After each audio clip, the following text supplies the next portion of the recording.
Mana Nasution? Jawab! Mana? Ayo jawab! Ungkap! Ungkap! Ayo! Terus ungkap!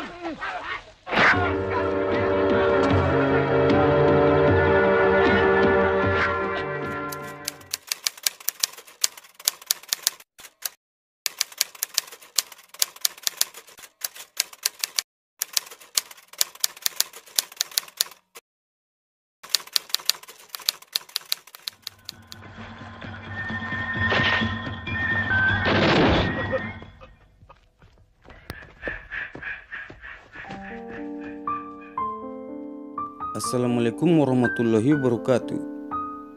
Pada 30 September 1965, terjadi penculikan dan pembunuhan 6 jenderal yang merupakan perwira tinggi TNI serta 1 perwira berjabatan kapten. Bahkan Panglima Angkatan Darat Ahmad Yani tidak luput dari sasaran.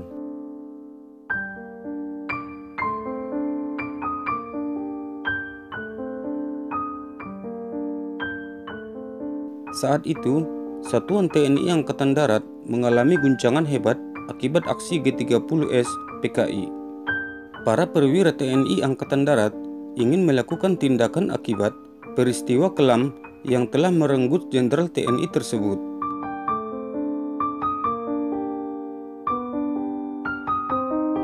Pada 1 Oktober 1965, Mayor Jenderal Soeharto, Panglima Kostrad, menerima informasi bahwa sesuatu yang serius telah terjadi.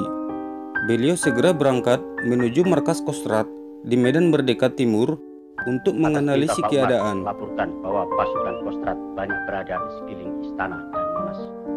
Saya sudah mendengar bahwa ada penculikan terhadap Pak Nas. Segera kembali dan laporkan pada Pak Umar bahwa saya segera ke Kostrad dan mengambil komando. Siap kerjakan. Beliau mengambil kesimpulan bahwa telah terjadi suatu pengkhianatan oleh komplotan kontra revolusioner. Hilangnya Jenderal Yani selaku Menpangat menyebabkan kekosongan di lingkungan Angkatan Darat. Itu merupakan suatu hal yang amat berbahaya. Soeharto dengan advis dari beberapa perwira tinggi TNI memutuskan untuk memegang pimpinan Angkatan Darat, sementara situasi belum jelas. Setelah mengadakan kontak dengan Panglima Daerah Militer 5 Jakarta, Soeharto berpikir cepat dan bertindak cepat. Tindakan pertama, diusahakan untuk menetralisir pasukan-pasukan yang masih mengambil steling di sekitar Medan Merdeka.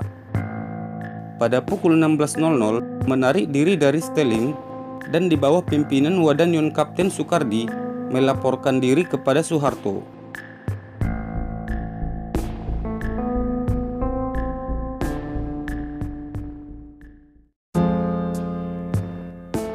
Tahap kedua, Soeharto memerintahkan untuk menduduki kembali Gedung Pusat Telekomunikasi dan RRI.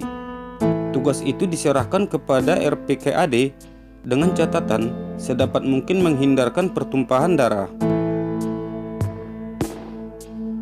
Teruskan rencana operasi untuk merebut RRI dan Telkom sebelum jam 7 malam.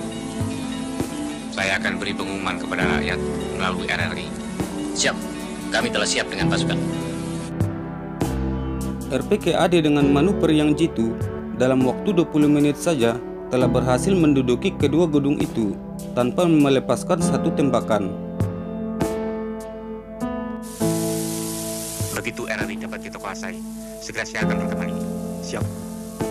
Para pendengar sekalian di seluruh tanah air dari Sabang sampai Merauke. Sebagaimana telah diumumkan, maka pada tanggal 1 Oktober 1965 yang baru lalu telah terjadi di Jakarta suatu peristiwa yang dilakukan oleh suatu golongan kontra-revolusioner yang menamakan dirinya Gerakan 30 September. Tahap ketiga, pada pukul 20.00 WIB, Soeharto berbicara di depan radio, menjelaskan kepada seluruh rakyat Indonesia apa yang telah terjadi dan menerangkan tindakan-tindakan apa yang telah beliau ambil. Dengan tegas, G30S disebut gerakan kontra revolusioner. Dengan serta-merta, seluruh rakyat merasa lega karena tahu persoalan yang sesungguhnya dan tahu bahwa siaran G30S sebelumnya adalah palsu.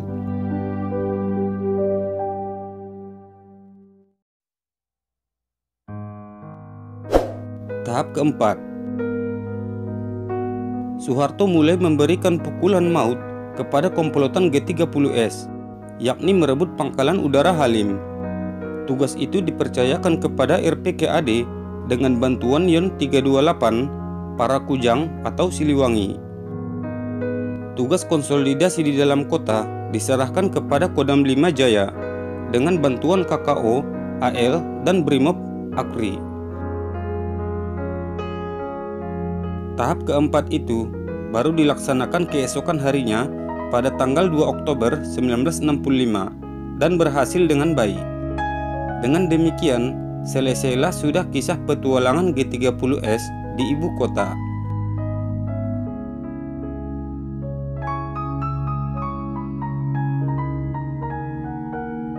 Cara menyelesaikan dilakukan dengan gaya khas Pak Soeharto, tenang tapi tegas dan pasti. Tahap yang satu disusul dengan tahap yang berikutnya di dalam urutan-urutan yang serasi. Bantu channel ini dengan cara like, komen, dan subscribe. Jika bermanfaat, silahkan dibagikan. Assalamualaikum warahmatullahi wabarakatuh.